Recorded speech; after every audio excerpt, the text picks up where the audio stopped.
All right, everybody, we might get started. Welcome to YACVic's COVID-19 Q&A, Who's Being Left Behind? I'm Katia and I'll be facilitating tonight's session. I use she, her pronouns and I'm YACVic's Youth Engagement Resource Coordinator. It's really exciting to see that we've got people joining from all different places. The vaccine is affecting all of us and it's something that's really important to all of us Victorians. And it's also really important to acknowledge that wherever we are, we're all on Aboriginal land, and this always was and always will be Aboriginal land.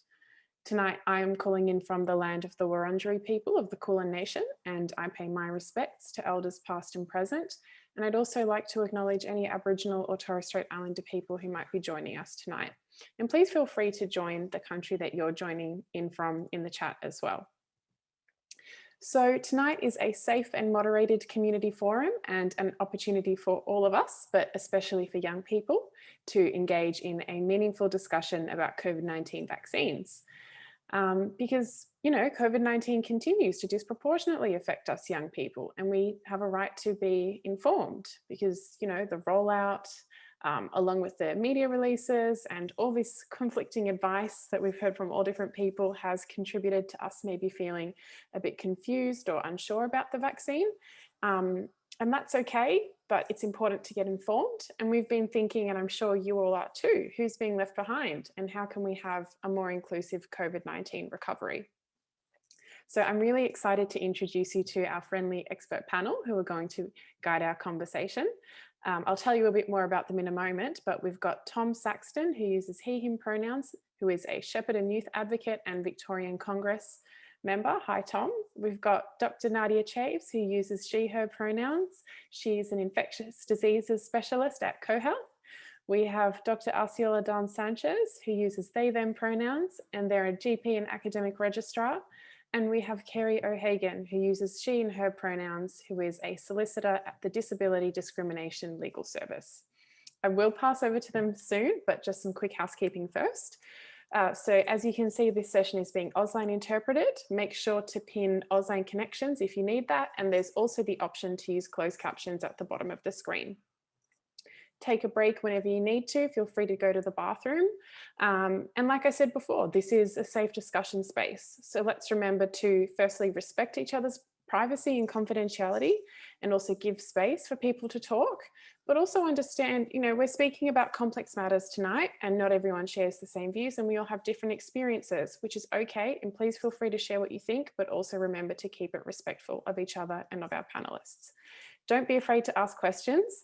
Our panel is going to go through and share some insights before we move to the question and discussion time, but go ahead and put questions into the Q&A box just throughout the presentations as they come to mind, because our panel and our team will be answering your questions throughout the event in the chat as well. It won't just be limited to the end Q&A time. And we would really love to see you all actively participating.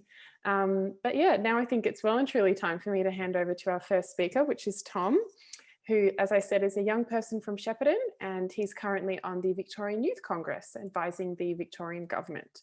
In the past few years, he has spoken at 2 parliamentary inquiries in 2017 and 2018. And in 2019, he spoke at the National Youth Commission and the State Parliamentary Convention. So Tom's also a research officer at his local learning and employment network, and he researches how young people's priorities have been impacted by COVID. Go ahead, Tom. Thank you. I'd also like to just start off by saying I'm in Shepparton, so I'm on Yorta Yorta land, and I'd like to pay my respects to elders past, present and emerging. And yeah, once again, thank you for the introductions. So I'm from Shepparton. I'm obviously going to be talking about the Shepparton outbreak, but in bad situations, I'd like to talk about a positive if there is any.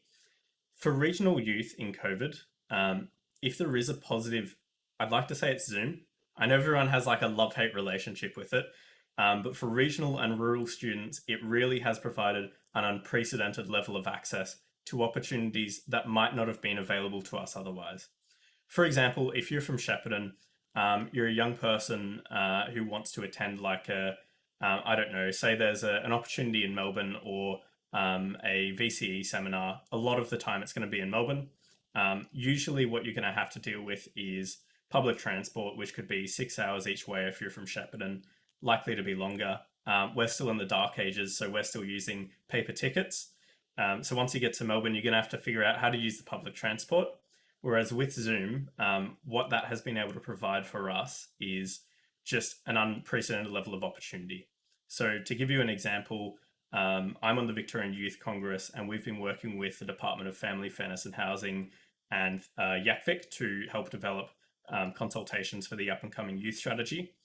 What that would have required normally for in-person consultations is it could be something like you'd have to get people going out to each different regions. You could be paying for accommodation, transport, significant costs. Whereas nowadays, what we can just do is we can just boot up our computer, 30 seconds, you're on Zoom, you've got voice, video, and you're speaking to everyone simply as that. Significantly cost effective and a lot easier for everyone else. From Shepparton, though, as most people know, my community was one of the regional areas that had a COVID outbreak. Our schools were really the most hardest hit. So my mum's a teacher, and I work in an office that's on a local school campus. Our schools were the first ones to be hit with the tier 1 sites, and most of the other schools were as well. So we, along with pretty much all of Shepparton's young people and their families, were in 14-day quarantine. What this did was it highlighted how critical youth are to our economy, because really within a day, we essentially had all of our youth taken out of the workforce. Now, what that has meant as a result is supermarkets had to close a lot earlier as they simply didn't have the staff anymore. I mean, even Macca's had to close earlier, the 24/7 Macca's, unheard of in Shepparton. But it also meant everyone was doing online deliveries. And without young people to fill these orders simply weren't happening. They could be taking significant amount of days to actually fulfill and to be delivered. And unfortunately, of all the things that you don't want delays for, food's probably one of the top ones. So as a result, the army was called in to actually fulfill that workforce that young people just simply weren't able to do anymore due to the isolation. And that's one issue that has been as a result of COVID for young people in regional Victoria. Another one was, so I'm also doing research with a team where we're talking to employers in our region and seeing how COVID has impacted their employing of young people. A key finding has been that as a result of this, it's really difficult to actually get into the schools, and also compounded with no immigration or skilled immigration. There is significant demand for a workforce that just isn't there. So, your regular jobs that might be fulfilled with young apprentices, they're going into other positions. A really concerning thing that I was talking with someone today was they employ a lot of young people in the early childhood education industry. They were already having skilled shortages, but COVID has already, it's really just impacted that significantly more. So this really should be a concern for everyone, because this is early childhood. This is evident that through the Australian Early Development Census, if we don't have good early childhood development, these issues will compound into behavioral issues, lower performance at VCE school, and overall less aspirations for young people. And also that we'll see significant more issues when it turns to welfare dependencies, and also, that's just a taxpayer issue that people should be concerned about. So that's something that also COVID has impacted. Fingers crossed, hopefully if we're going to be coming out of COVID, if we're on the final stretches, hopefully that issue can start to be filled and fixed with immigration coming back. Talking about vaccines from a regional perspective, I think talking to my friends who are metro and regional, there seems to be a lot more hesitancy from a regional kind of area. I did really clearly notice in Shepparton, there was hesitancy beforehand, before the actual outbreak. Once that actually happened, our community pulled together, and I don't know, it was kind of like a cultural shift almost, where people started taking it more seriously again. I know our region, I was looking at the social medias of our federal MP, and you started seeing the actual vaccination jab rate go up quite significantly. So I know our shire and the shire just below, where we're quite high, and when it comes to vaccination jabs, as much as we can be for the supply we have. If I'm talking about, so I'd like to talk about any improvements that I would make to vaccinations when it comes to young people. So something that is really difficult to, I guess, understand from a young person's perspective, it can get really confusing, is if you want the Pfizer vaccine and you go on to like I think it's the national database that has all the pharmacies and GPs, it doesn't actually list what kind of vaccine they carry. So I know in Shepparton, me and a few friends, we've faced issues where if you want to ring up or if you want to find out what vaccines these places have, you really have to call up. For a young people, we're the social media generation. Just cold calling out of the blue can be really intimidating. And I know it sounds silly, but it's just a fact of life for us.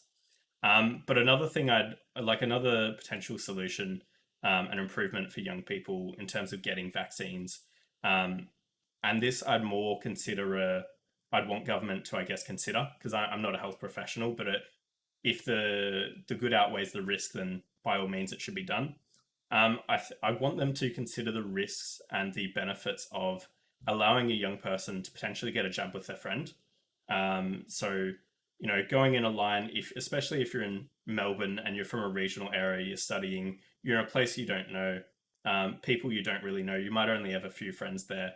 Going to get a vaccine in a place where, you barely know how to actually get around, it can be really intimidating as well.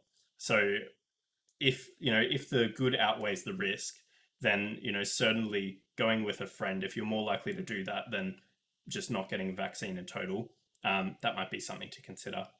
I am aware I'm slowly approaching my time, so I think I'll just wrap up there. But yeah, really appreciate the opportunity to speak to everyone here, and really looking forward to hearing what the other speakers have to say, because I think it'll be great.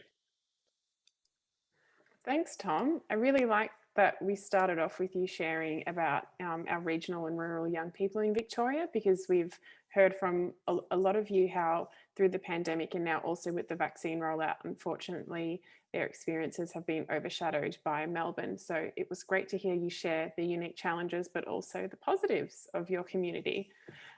Next, we're going to hear from Dr. Nadia Chaves, who is a general and infectious diseases specialist.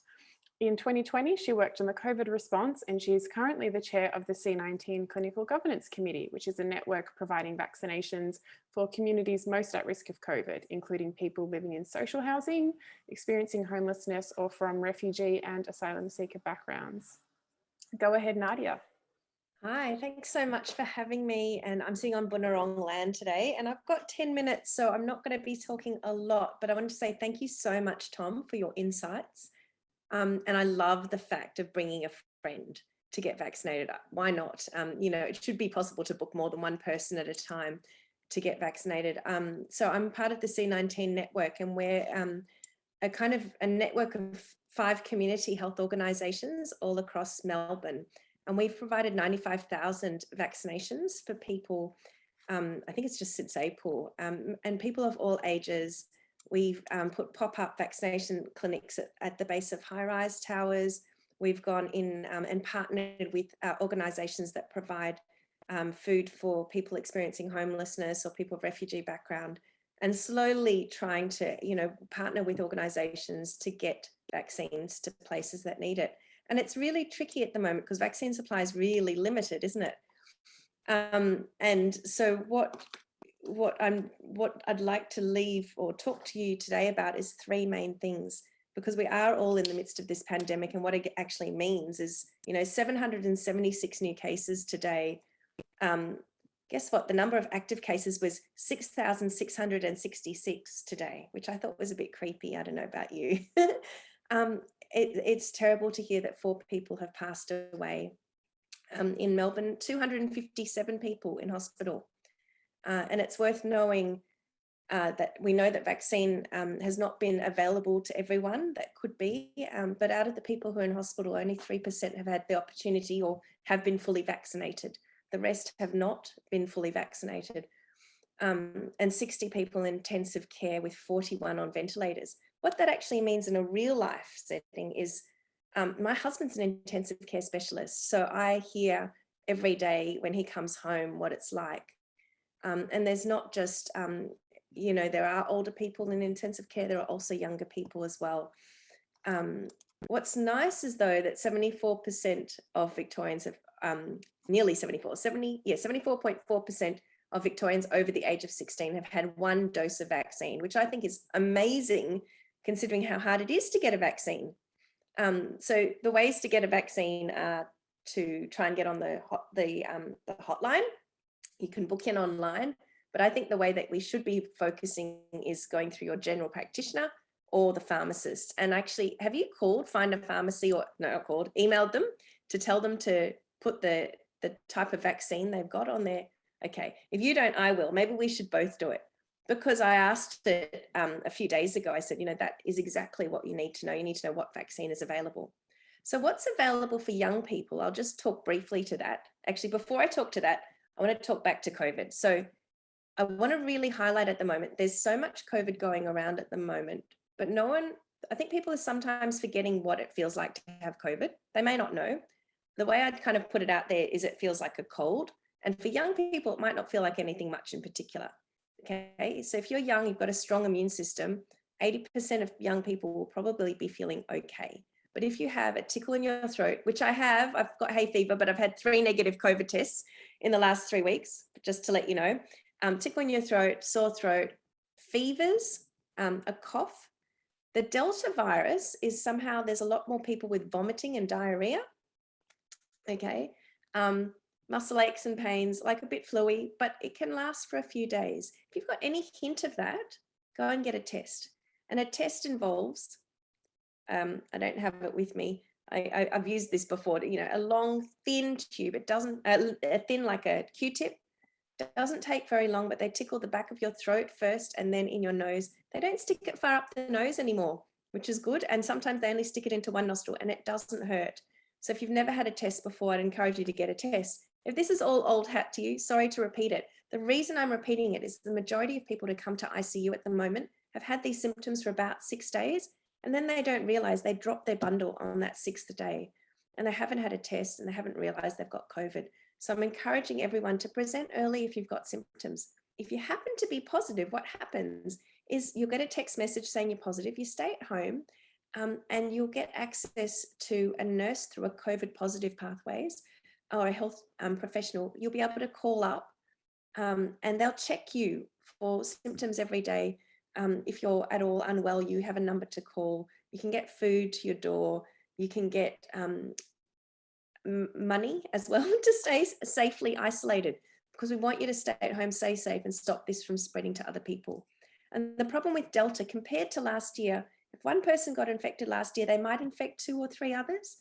But this year, if one person gets infected, they could infect 11 people. It spreads very quickly. I should say it could infect 6 people, but if you've got 11 people in your house, it's likely that 11 people will get infected. And that is what we're seeing at the moment in Melbourne, especially in the northwest and the southeast, because people live with their grandmothers and their cousins and their aunties. That's what we do. People do that and it's spreading. So I'd really encourage people to get tested. Next, vaccines. How many minutes have I got? 3, 5? Vaccines. There are 3 vaccines available in Melbourne. The Pfizer, the Moderna, and the AstraZeneca. Let's leave the AstraZeneca out of the picture right now. I think it's very complicated to talk about. Suffice to say, we've given 11 million doses of AstraZeneca so far in Australia. And I think there's been just over 100 cases of that blood clotting thing, 141 cases of the blood clotting thing everyone's worried about. So it's very, very rare. And unfortunately, 8 people have passed away out of the 11 million doses.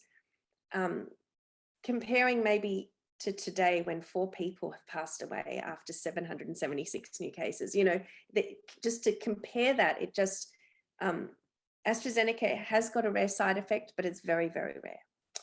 The 2 other vaccines that will be available to you are Pfizer and Moderna.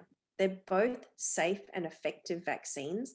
And the main thing to know with vaccines generally is they have shown across the world decrease in death and hospitalization. The data is really stark. It's really clear they're stopping people from getting into hospital. It's clear in Australia too, in Sydney. The fact that we've had so many infections but not so many deaths is considered to be due to vaccines.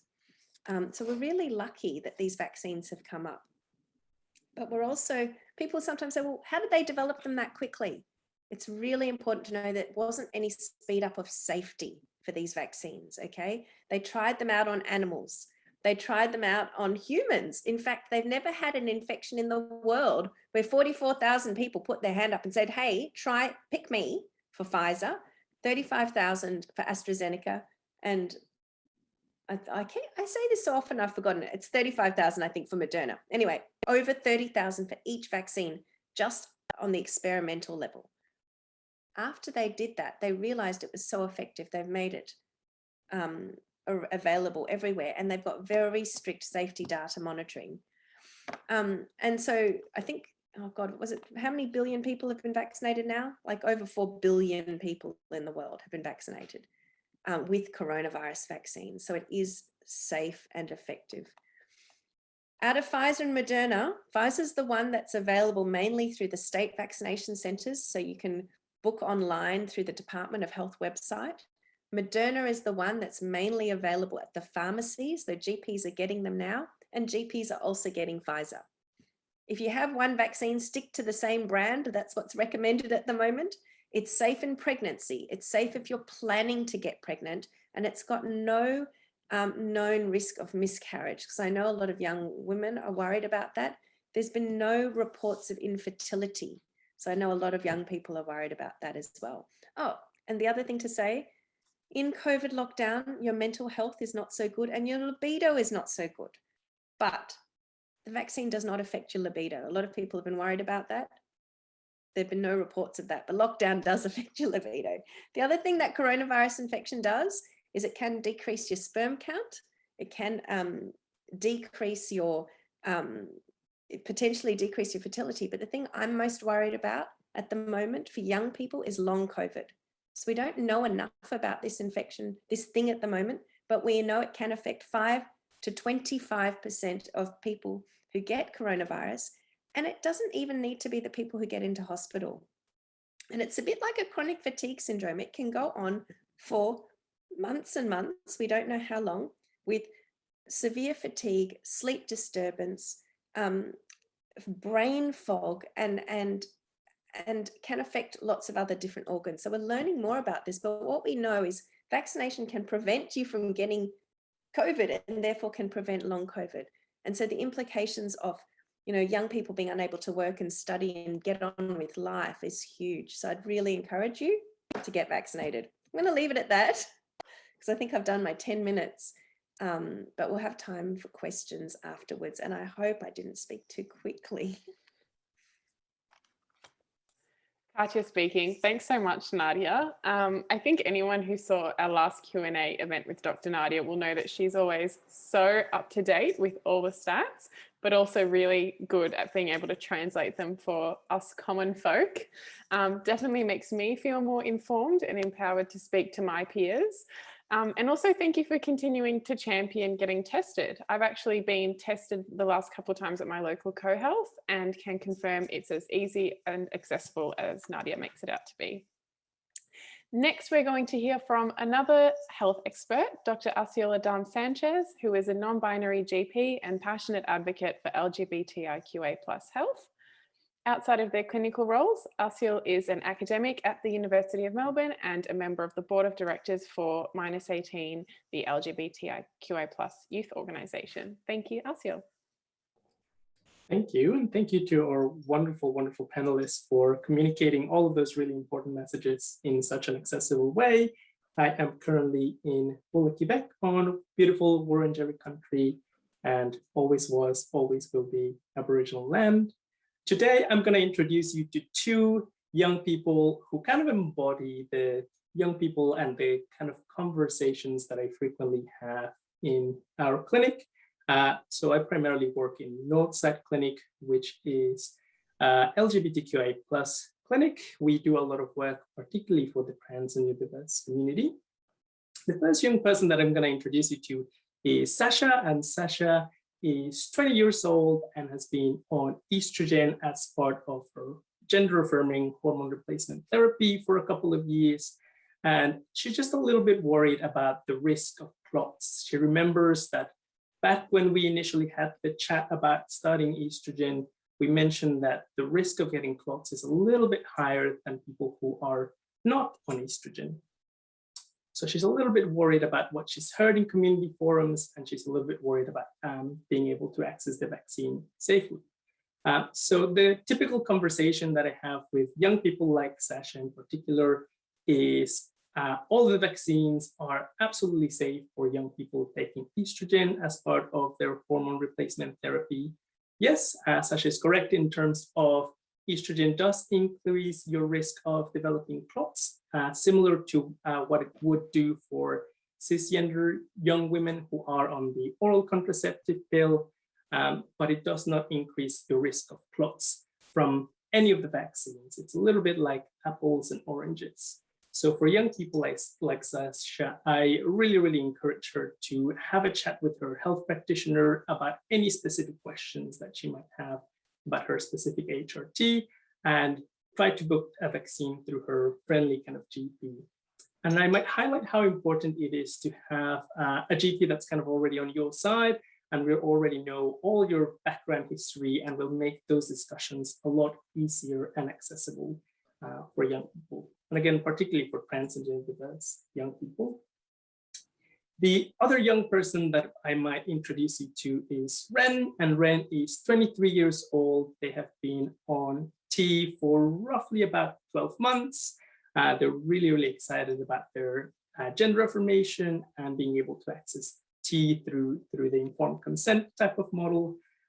They're super duper keen on getting a Pfizer vaccine, but they're worried again about some of the stuff that they might have heard in online community forums, particularly about the increased risk of bleeding. Now, Ren gets quite dysphoric whenever kind of a period comes on, and if they ever have any spotting or bleeding, it's just not great for their mental health. So they're a little bit worried about Pfizer increasing the risk of bleeding on HRT. Now, while there are some anecdotal cases at the moment, the jury is very much still out, but it's certainly not something that we see commonly with Pfizer vaccination. And this might be a little bit tricky to properly test out in the real world, because your body does weird and wonderful things, and sometimes it just decides that now is the time to have some breakthrough bleeding that's completely separate out of your HRT. The other thing to note is that sometimes if we overshoot testosterone, and depending on the type of HRT that people are on, that can actually convert to estrogen and might cause some breakthrough bleeding as well. So there's a lot of factors that go in there, but what we can reassure Ren is that Pfizer in itself won't give you, crazy, absolutely out of control periods and crazy, absolutely out of control bleeding that will worsen that dysphoria. So very important to reassure Ren that it is still safe, and we can proceed with Pfizer vaccination without having to change any doses or having to adjust their HRT.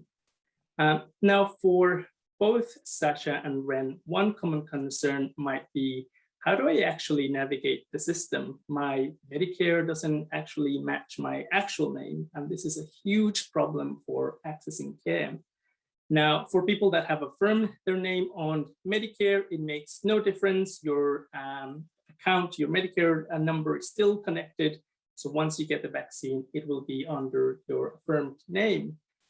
Now, unfortunately, for people who haven't had the opportunity to affirm their name through Medicare, we have to kind of go by what is on your Medicare card. What a really useful way of helping navigate this. I absolutely love Tom's idea of bringing a support person or a friend who can help you advocate for the actual correct name to be used by the staff who are delivering the vaccine, or alternatively, if you have a good relationship with your GP or health professional or support worker, to have a little letter to say, hey, this is my affirmed name. I know it's a bit different from Medicare, and these are my affirmed pronouns. We just have to kind of work with it.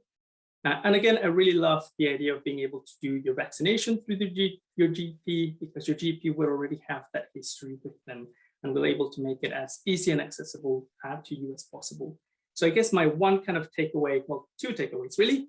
One of them is that any of the vaccines available at the moment are absolutely safe for young people on gender-affirming hormone replacement therapy. and that goes across the board from estrogen, androgen blockers, progesterone, testosterone. And the other thing, if I could change kind of one thing really quickly, it would be just to make Medicare a lot more easy and accessible to change your name. And I might pop a couple of links on the chat that young trans and diverse people can access on what are the process for changing your name through Medicare, what are some of the information that we have out there for trans and diverse young people. And with that, I might wrap up my segment. Thank you. Thank you, Asiel. I think you really brought to life the imaginary young patients that you introduced, well, not imaginary, very real in your practicing life, but that you introduced us to. And I think definitely shows how sensitive and person-centered you must be as a GP. And also, as we know, young people who are LGBTIQA+ can experience unique barriers, unfortunately, to accessing healthcare, as you described. So I hope anyone here who might have that experience or be working with a young person with that experience, that this has helped you. And just a reminder to our attendees before we move on, if you have any health questions, this is a safe space to ask. Obviously, our panelists can't give specific advice, but any questions, pop questions in the Q&A box, and Dr. Nadia or Dr. Asiel will be able to answer. Last but not least, I'd like to introduce you all to Kerry O'Hagan, who is a solicitor and community legal education coordinator at the Disability Discrimination Legal Service, or the DDLS, which is a statewide independent community legal centre that specialises in disability discrimination legal matters. DDLS provides free legal services, including information, referral, advice, casework assistance, community legal education, policy, and law reform. They aim to advance justice for Victorians with disabilities by promoting the objectives of the Disability Discrimination Act 1992 and the Equal Opportunity Act 2010. Go ahead, Kerry. Thank you, Katia, and thank you for the YACVic team for having me on tonight. It's a real pleasure to be here and to be with this panel. It's been so interesting. And unfortunately, I don't have any stats like Nadia. I wish I had stats, and I wish I could introduce people to you the way that Asiel did, and to talk about things the way that Tom did. But unfortunately, I have to stick to the legal side of things, which can be a little bit dry, but let's see how we go. There is at least one hot topic that I will be talking about briefly tonight. So let's see how we go. So at my service, we give advice to people with disabilities who feel they may have been discriminated against on the basis of their disabilities.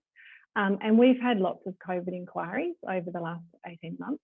Mostly they've been around mask requirements and also issues relating to working from home. We haven't had many inquiries about the vaccine, but we are just starting to get those coming through really recently, and they're coming through regularly. So in terms of access to vaccines, this hasn't been a subject of inquiry at our service, but I know there was criticism about the slow pace of the rollout for people with disabilities in the first half of 2021, but hopefully things have improved, because I'm not really reading reports about that, and I'm certainly not getting those queries at our service. But just in terms of access to vaccines for people with disabilities, I just wanted to flag the availability of a couple of services that would assist people with disabilities, and I would hope that they were aware of. So firstly, NDIS now covers the cost of carers attending vaccine appointments with participants of NDIS. So this used to be limited only to participants living in supported accommodation, but now it applies to all participants. And secondly, there are also disability liaison officers who can assist with organising accessible appointments by liaising with vaccination centres about accessibility requirements, or they can help with just booking a vaccination if you're unable to attend a vaccination centre, or perhaps need vaccination at home. So this is an option that you can investigate on the Victorian Government coronavirus website, panellists.vic.gov.au, and there you'll find a request form that you can fill out. And it asks whether there's a person needing vaccination who has a disability and who cannot be supported by their existing support network. So if you are someone who isn't supported by any existing support network to get a vaccination, or cannot be supported by your existing support network, and you have a disability and you think you need help with getting access to a vaccine, I would encourage you to fill out this request form to get the assistance of a disability liaison officer. Okay, and the next topic I want to look at in brief detail, because this is a big topic and in 10 minutes there's not a lot we can cover, but this is about mandatory, I just want to talk briefly about mandatory vaccination in employment. This is something that we're getting queries about at our service now. We're also getting queries about mandatory vaccination requirements that service providers might impose on people, such as restaurants or bars or shops. So that's not something that we're seeing at the moment, but people are really, really worried that that's going to happen. I'm not going to talk about that issue today because there's just a shortage of time, but I just wanted to flag that that is a current query as well. So today we'll just have a brief look at mandatory vaccination in employment situations. So when is it legal if you're a young person with a disability and you're in employment and you're concerned about mandatory vaccination requirements for whatever reasons, perhaps related to your disability, when is it legal for an employer to require that an employee has a COVID vaccination? So there's two main situations. The first one is where there's a government legal requirement. And we're just starting to hear about that now. So I'm sure everyone is aware of the issue with construction workers. There've been a few protests and riots this week because they've been given, there's a government requirement that construction workers, in order to attend their work site, must be vaccinated. And so that's the second industry that's been mandated by the government to receive a vaccination. The first one was aged care workers. And I think shortly the directions aren't published yet, but shortly we should see directions in relation to teachers and early childhood workers. That one's definitely been less controversial, but that is on the horizon. I've also heard reports that there are other industries that are under consideration, namely healthcare and disability workers possibly as well. So if you work in one of those industries, your employer will not be allowed to lawfully allow you to attend your work premises unless you have an exemption. And the criteria for an exemption under those government mandates is very narrow. So an exemption will only apply to a person whose medical condition fits within ATAGI's guidelines for contraindication to the vaccine. So this exemption will really only relate to a very small number of people. I'm not a doctor, but I did briefly look at the ATAGI guidelines on this, and from what I could tell, mostly it's people who are at risk of severe allergic reaction to the vaccine, and we know that's a really tiny proportion because the vaccine is very safe. So the second way in which you might be required to receive a vaccination in order to continue working is if there isn't a government mandate for your industry, then it might be that your employer themselves decides to mandate vaccines in your workplace. And we already have some private organisations that have done this, prominently Qantas, SPC were early to do so for their workforce. And we also have La Trobe University has recently mandated vaccination, not only for staff, but also for students.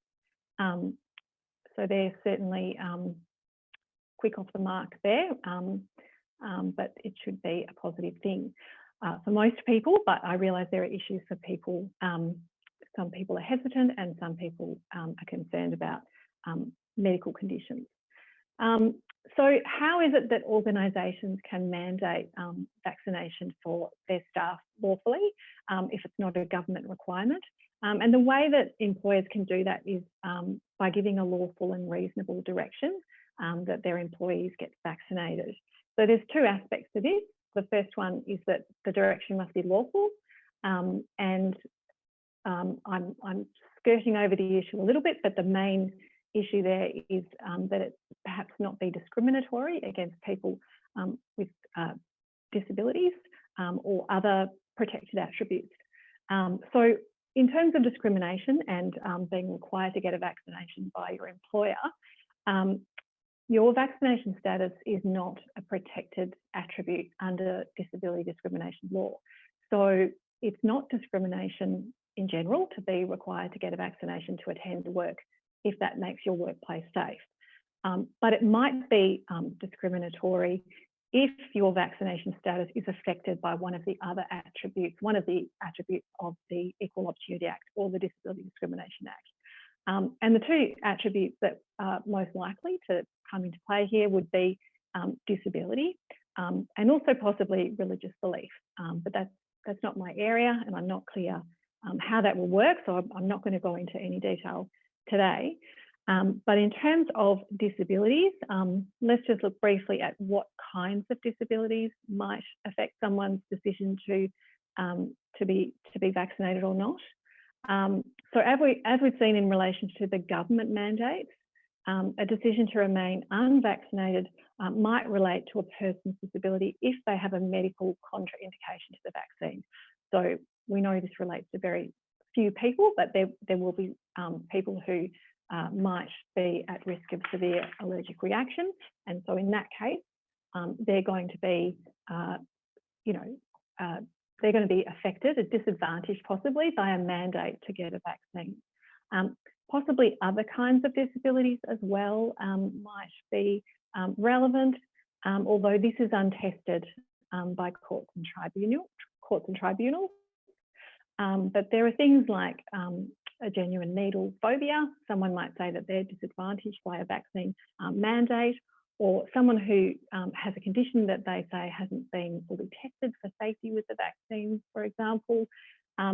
These sorts of disabilities, so apart from the disabilities that are contraindicated or the medical conditions that are contraindicated by the vaccine, the other kinds of disabilities that might be relevant are really a grey area.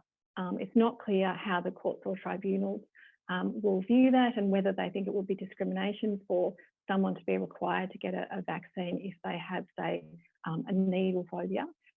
But what is clear is that you would need a doctor to endorse that there's a connection between that type of disability and your desire to remain unvaccinated. And that might be tricky, as will aspects of proving that that's discriminatory under disability discrimination law. The reason why it's particularly tricky is there is an exemption, there is a defence to discrimination law under the Equal Opportunity Act, which talks about the protection of public health and safety. And this means that even if a vaccination requirement does disadvantage someone with a disability, and it might be unreasonable in some circumstances, it might still be lawful to discriminate on that basis in order to protect the safety of any person or the public in general. And one good example of where that kind of defence might work is in a healthcare setting. So we did have a case last year in relation to a healthcare worker, and even though she wasn't able to get a flu shot, this was in relation to a flu shot, she was found to be lawfully dismissed because it was a legitimate requirement that she be vaccinated, even though she couldn't because of her disability, but that would put her patients at risk, and her patients were people in aged care settings, so they're particularly vulnerable.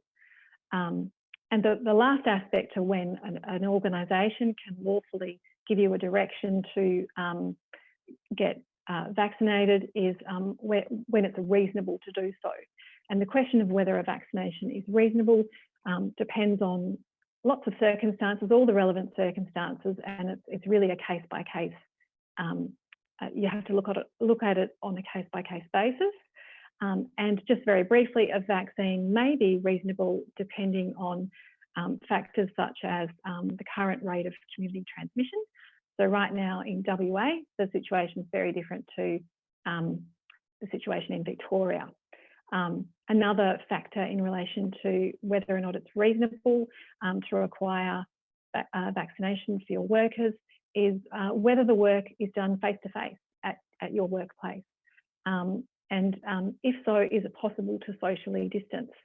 So that's another, can you work remotely? Because if you can work remotely, then perhaps it's not reasonable that people be required to get a vaccination. Another factor would be, are clients of the business at risk of more severe disease? So do you work with the elderly, perhaps, or young children who can't be vaccinated? Another issue would be, has the direction issued by the employer followed the proper processes under their employment contracts or agreements? For instance, was there a process of consultation? So that will be an important aspect to employers giving lawful and reasonable directions, is that they need to follow the processes that are required under employment contracts at that workplace.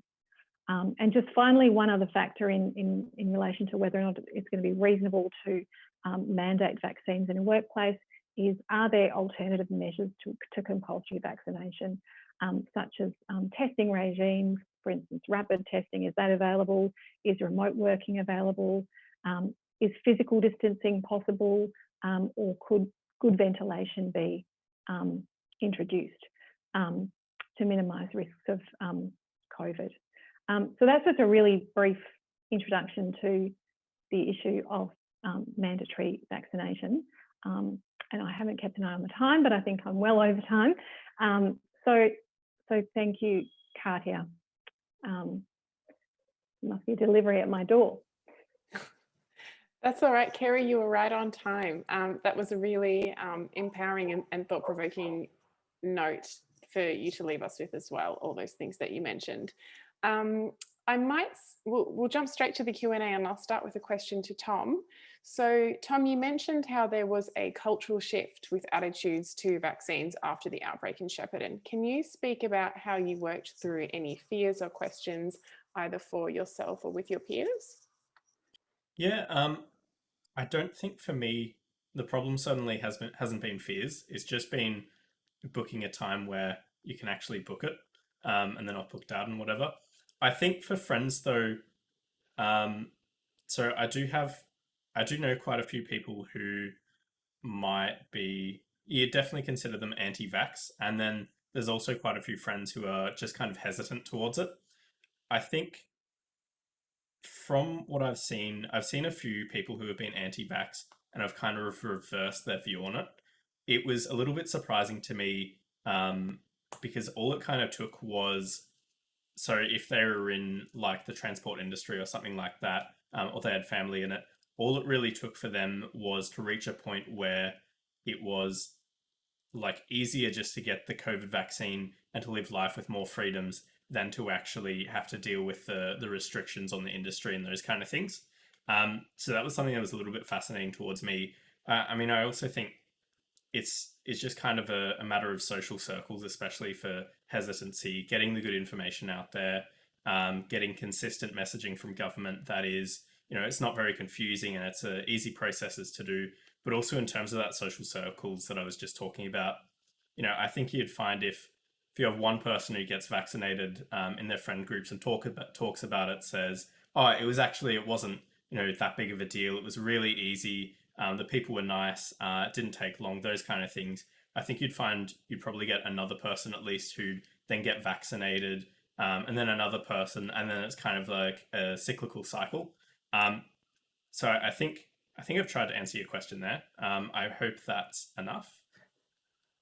Absolutely. Thanks, Tom. And I totally agree. Very dependent on social circle.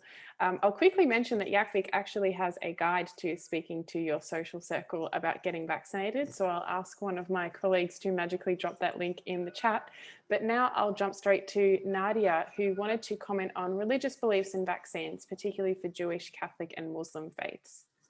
Hi everyone. Yeah, I just wanted to let you know, because a lot of whatever faith group people are from, it's really important to know that very often the leaders of different faith communities have actually come out and in favor of the vaccine. I actually don't know of a religious group that's anti-vaccine. So with the Catholic Church, the Vatican Council actually came out and said this is a safe thing. There are no contraindications or forbidden substances in the vaccine. Same with the Australian Fatwa Council and Fatwa councils around different Muslim countries. And so they've actually come out and said, this is something that is good for your health, and there's no forbidden substances. So there's no pork products, there's no animal products, and there's no forbidden substances from a religious point of view. And similarly with the Jewish Rabbinic Council. So very high up authorities have come out to say this. And so if people are concerned, because, you know, for reasons that are going, there's lots of myths circulating through social media, it's nice to know that these councils have come out to say these things. The other thing is, in terms of myths, there's some great resources to explain the cause of the myths. And sometimes when you explain people those things, they go, oh, I didn't realize. So infertility, I just want to, can I mention this for 30 seconds? Because I found it quite interesting. So infertility, a lot of young women are really worried. And the infertility myth stemmed back to the end of 2020, when a petition was sent out by an ex-person from Pfizer who used to work for Pfizer 10 years prior, and a German doctor, both male. They sent out this petition saying it causes infertility, but actually what happened is it was completely unsubstantiated. They withdrew the petition. There was absolutely no evidence on it, but by then the information was out and it was too late to combat. And it was just, the funny thing is also no idea about coronavirus, and also said at the same time that Britain should just open up and there'd be no deaths. And this was after their first wave. And clearly Britain opened up and thousands of people passed away from coronavirus. So they were complete non-experts putting out a petition that completely changed the way that the vaccine was accepted by a lot of millions of people, but completely debunked. There's lots of information like that around. Thanks, Nadia, again for explaining that really well. Now I have a question. We have a question from Emma in the Q&A, which I'm going to put to Asiel. So how do I support a friend afraid of needles to feel safe and calm during their vaccination? And is there a way to get a vaccine without a needle? That's a great question. I might start with the second bit of the question because that's a bit easier to answer at the moment. And unfortunately, the answer is no. At the moment, we don't have any ways of delivering the vaccine without a needle. In terms of asking a friend or supporting a friend through getting a vaccination is really, really kind of needle phobic. And again, I'm just such a big champion for getting it through your GP practice. It's just because we have a lot more time and resources, and the setting is just so much better, and it might already be a familiar setting to begin with. But what I typically do for young people in particular who might be a little bit hesitant or needle phobic around it, but it's still really keen on that vaccine, is essentially just take my time with it. Chat them through really clearly on a separate appointment, perhaps a day or two beforehand, and explain exactly what's going to happen. Just take them kind of blow by blow so there's no surprises on the day. Spend a bit of time exploring where that needle phobia is kind of coming from, and particularly if there's anything that we can do in the environment to change and ameliorate some of those concerns and fears. And last but not least, have a little bit of a magic little patch called EMLA, which is a topical anesthetic or dulling cream that we can provide, and applying that kind of half an hour-ish before the vaccine, just to give it a good time to kick in, can really reduce some of that discomfort. On the day of the vaccine, we're very happy for people to have support people in the room, a support person there with them, and essentially chat them through at the same time that the nurse is helping us kind of prepare the vaccine, to make sure that young person is as calm and as relaxed and in a least scary environment as possible. And Nadia earlier on posted to the Amaze social script page, which I think is also really wonderful, particularly for young people who are neurodiverse, some really, really great ways of reducing that fear, reducing those kind of overwhelming sensations that neurodiverse people can sometimes experience. So super duper helpful. And Nadia also just posted some link to EMLA, which is so great. So there's definitely a lot of things that we can do in GP settings to help reduce some of those barriers. In the vaccination hubs themselves, they can often be really, really busy environments. And I personally haven't worked in one myself, so I'm not sure exactly of what changes they might be able to do or what measures they can take to reduce that anxiety. But certainly in GP practices, there's a lot of strategies that we can put in place. Thank you also, Asiel, for being so thorough. We're so lucky to have both of you health experts who are explaining things in very plain and comforting terms. Now I have another interesting question for Nadia, or also Asiel, if you'd like to chime in. Could you tell us what COVID-19 recovery looks like for an infected young person who's been double vaccinated?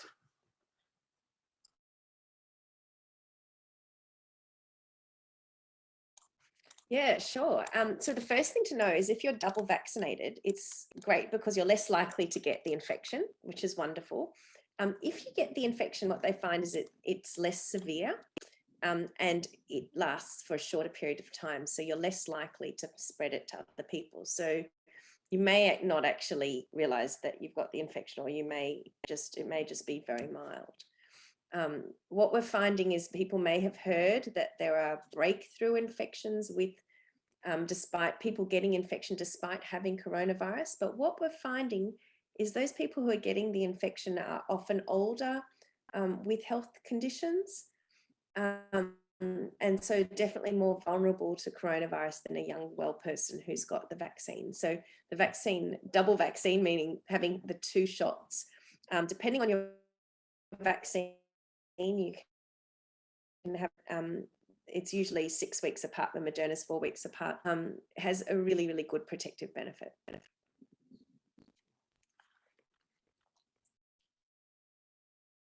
Did that answer the question? Yeah, perfect. I'm wondering if Asiel has something that they would like to add, or if we should move to the next question. My apologies, my internet just decided to have a little bit of a freak out moment. So I don't necessarily have anything to add at this stage, so we might move on to the next one. No problem. I accidentally just turned my mic off there. Sorry about that. I now have a question for Kerry. So Kerry, you talked us through everything about the employer mandates and things, but I'm wondering about how some disabled young people have felt apprehensive about if their support workers are fully vaxxed, and if you could speak to what they can reasonably ask for with employer mandates and privacy and things like that when their support worker is through an organisation. Sure. It's just, this is something that people often ask, you know, can I insist that the support workers who assist me are all fully vaccinated because that's, you know, healthier for me? And it's a really reasonable query. It's a little bit tricky because there's going to be, until things are mandated for workers, for disability workers, employers might not yet have implemented a lawful and reasonable direction. And so there's also privacy issues about finding out someone's vaccination status in situations where you don't have that direction in place.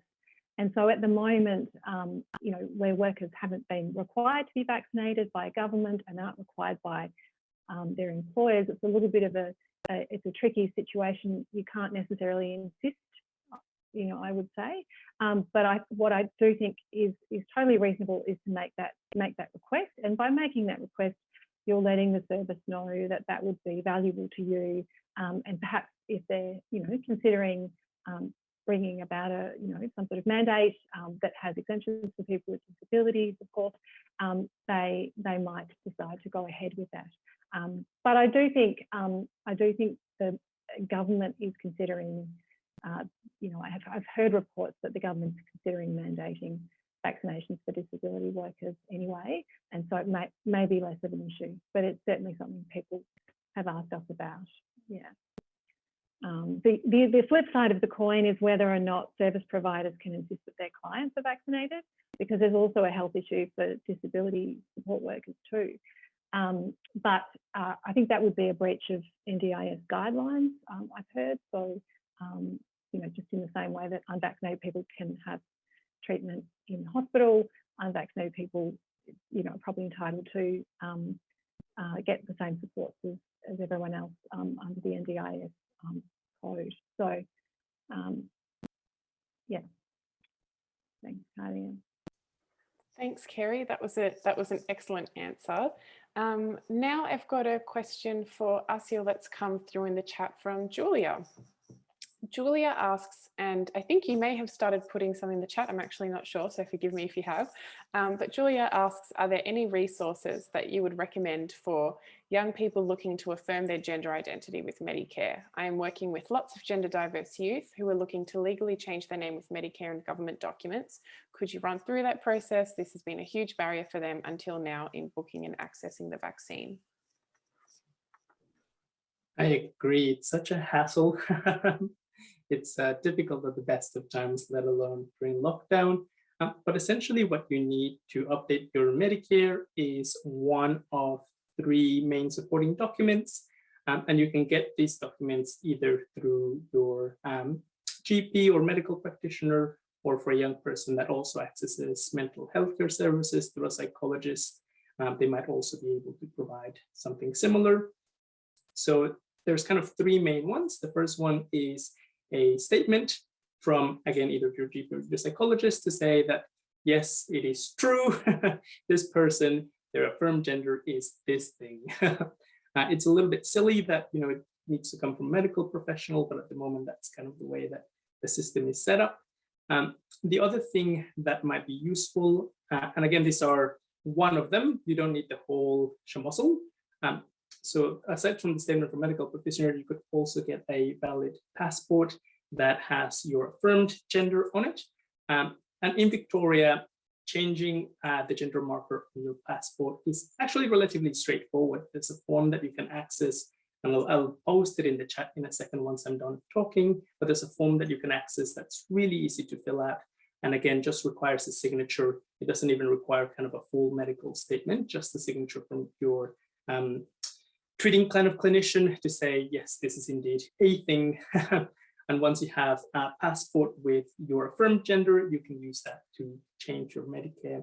Or last but not least, you can change, or you can present your birth certificate, and again, with your affirmed gender on it. And I'll provide some links about how to change the gender marker on your birth certificate to do it. So you kind of need one of those documents first before you can proceed through Medicare. Probably the quickest and easiest one, if you have a GP who is able to provide that little letter for you, so you can present it to Medicare and say, hey, look, this is my affirmed gender, could you please change your details? That'd be great. The other thing that I'm recommending to people, or in lieu of updating all of those Medicare details, is using their individual healthcare identifier. So essentially using that string of numbers to say, you know, this is the thing that I wish to use. It's linked to this particular Medicare account, but actually these are my affirmed pronouns, my affirmed gender, and this is my affirmed kind of name. And again, having some documentation from your treating clinician can also help with that. So keep an eye out on the chat. I'll post a couple of those resources in. Thanks so much, Asiel. As you mentioned, and as Julia mentioned, that's really difficult information to access. So aren't we lucky that you just explained it all, that you've done all the hard work for us and explained it all for us. We're coming close to the time to close our event, but I wanted to end on a hopefully optimistic note and do a whip around of our panelists and hear what's one thing that you want to see changed in the vaccine rollout or in COVID-19 recovery. I might start with Nadia. Oh, wow, that's such a big one, isn't it? Thanks for having me, and such great questions and responses. I've learned things today from all of you. So one big thing, vaccine rollout, I would love it if community organisations had the opportunities to partner with pharmacies, because I know there's a shortage of Pfizer in the state centres. So pharmacies and GPs, if we could get a way of community organisations making it that booking process easier, because we know lots of people can't book online. Group bookings are hard to manage if you're not from a priority, you know, work in a particular industry. And if you're just finding it hard and we're not having enough pop-ups, there's got to be some sort of way. So I've already sent that email to the pharmacies, by the way, Tom, while we were talking, but I think we need to work out how to help empower people who actually want to get vaccinated, who just don't have that, the tech savviness that some people do. Totally. Or the English language proficiency. Thanks. Absolutely. Thanks, Nadia. I might ask Tom next. It seems like you two have been bubbling away some ideas in the chat. I think, yeah, so I think I touched on them before. One improvement would definitely be just making it more clearer what kind of vaccine that pharmacies and GPs have. The other one, which is certainly more of a consideration for health professionals, and let them decide, is whether it's worthwhile to actually have that kind of, you're able to go with a friend to get vaccinated. Because I'm 100% confident if you could do that, a lot of young people who might be more hesitant towards the idea, they'd be lined up the next day. Absolutely, I totally agree with you, thinking about my friends as well, Tom. I might go to Kerry next. This is not so much a something that I would want changed. This is more a tip for young people, and it's a bit of an unashamed plug, I'm afraid, for community legal centres. I would just say there are, you know, this whole pandemic has raised so many issues. Even just masks alone created lots of problems for people with disabilities. And so I would seek out the assistance of the Community Legal Centre. You know, it's free, you can have an appointment on the phone. And then certainly in relation to vaccinations, sometimes it's just the confusion and the uncertainty that wears you down. So getting some advice around things can be, you know, really useful. Thanks, Kerry. We love a plug, especially when it's helpful to the community. And last but not least, Asiel, one thing that you would change or like to improve? Absolutely. Oh, there's so many. But I think for, again, trans and diverse people in particular, just having more flexibility in how people access the vaccines, being able to have healthcare services that are accessible to trans and diverse young people, that are not just male, female tick boxes, that are able to work kind of with those differences in Medicare and that understand that lived experience would be fantastic. So having kind of a more targeted approach towards trans and diverse young people, and for vaccination hubs to also start implementing some of those changes. So any young person who's trans and diverse can walk anywhere and just get the vaccine without having to jump through so many hoops. Absolutely. I think that's a really important note to finish on. There's so many great resources and help that's being shared in the chat. Just as I wrap up, I would totally recommend doing a copy-paste job.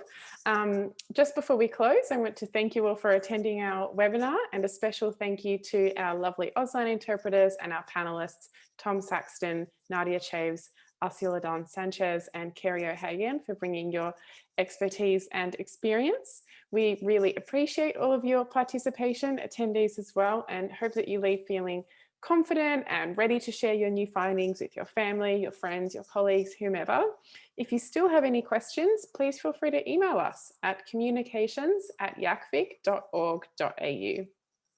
Finally, I want to point you to some reliable sources to seek out vaccine updates and knowledge. The first is, of course, your own healthcare professionals, as well as the Victorian Department of Health, the World Health Organization, and shameless plug from us, YACVic's various resources on COVID-19 vaccines for young people at yacvic.org.au/COVID-vaccine.